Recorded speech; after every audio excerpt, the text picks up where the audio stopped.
All right, we are joined now by our CBS 6 political expert, Dr. Bob Holsworth. We watched this debate together.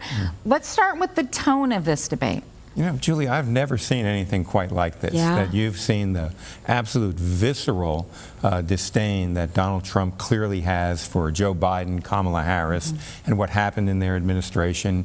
He's talked about inflation, he talked about immigration, and at the same time, Harris was very skillful in baiting Donald Trump time and time again, whether it be about crowd size, whether it be about race, whether it be about abortion, into positions or into comments that he really didn't want to make in some ways, but she got under his skin, and she looked quite presidential and poised throughout the entire event. Let's talk about some of those big issues: immigration, abortion. How did the two fare on those? The economy. Yeah, certainly with abortion, Harris had a very good night, because Donald Trump basically wanted to say that everybody wanted Roe v. Wade overturned. That wasn't the case. And at the same time, he really didn't want to say that he would veto a national abortion ban, largely because of some of his anti-abortion supporters. At the same time, he hammered on immigration time and time again. He clearly went too far when he started talking about the immigrants eating the, cats and dogs, killing the pets and eating the dogs.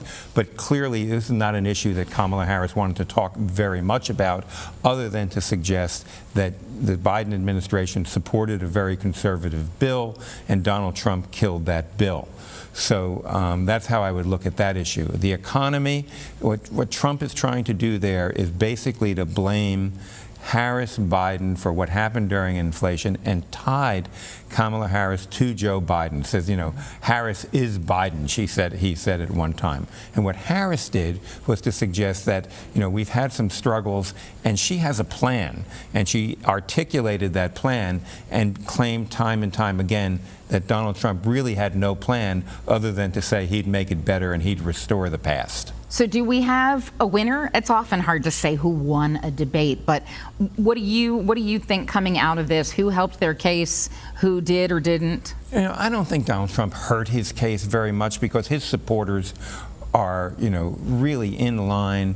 They probably liked the claims that he made about Biden. And at the same time, I thought Harris had a very good night.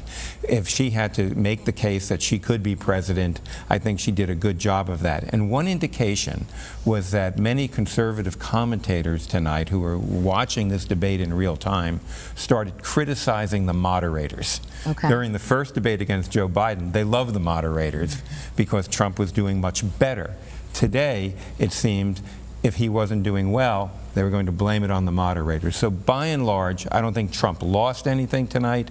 Harris may have gained something, though. But we did notice the moderators tended to give Trump a little bit more time, because he kept talking and they didn't clip his mic. Well, they did two things with Donald Trump. They gave him more time. I think Kamala Harris was happy to give him that time, because she thought she was just sort of giving him some rope to hang himself on in some places.